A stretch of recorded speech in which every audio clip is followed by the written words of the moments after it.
Emory retinal specialists have diagnosed an interstitial cystitis patient on long-term Elmiron, a higher dose, for example, 400 milligrams a day for over 15 years, namely women over 60 years old, disease of the macula of the eye called the pigment and maculopathy, and they attributed it to the Elmiron itself. Other centers throughout the country has documented this.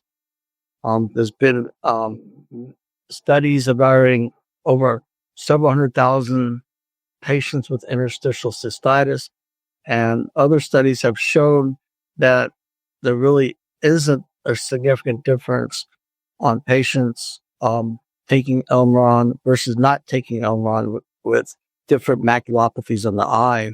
And one study in large number of patients, interstitial cystitis patients on Elmiron had less maculopathies than interstitial cystitis patients not taking Elmiron. I did a huge review of the research, and I used my background. I have a master's in molecular biology and biochemistry, but I did my research in immunology. So I looked at different factors in the immune system with different maculopathies. Specifically, the pigment maculopathy is too new of a diagnosis, so there wasn't much on that. So I had to use different maculopathies and compared it to what's going on with the immune system in interstitial cystitis. There's a lot of crossover. There's also some factors with interstitial cystitis, including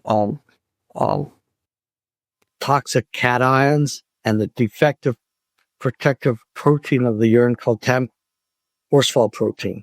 And so my theory is, in severe systemic interstitial cystitis, there could be an immune response on these factors in patients with interstitial cystitis is what's causing the pigment and maculopathy, and it's not the Elmiron itself. Elmiron is also a very large molecule, whereas the toxic cations are much smaller. So it makes less sense that a very large molecule can get through the epithelial lining going into the eye to cause the damage. But further research, both ophthalmology, immunology, and urology is going to have to be performed to come to a final answer. So I inform my patients that, yes, we want to use the lowest dose of Elmiron that controls symptoms. I've already said that. Yes, everybody with interstitial cystitis, not just those on Elmiron, need to get a retinal exam. And we want to keep follow up if there's any eye problems. We want to take care of our patients' eyes as best we can. But a lot of evidence that it's not necessarily the Elmiron that's the causative factor of the pigment maculopathy.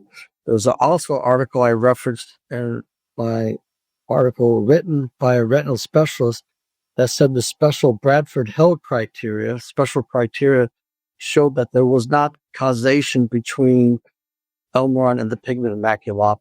So there's even retinal doctors saying that association between Elmiron and a pigment maculopathy is very weak.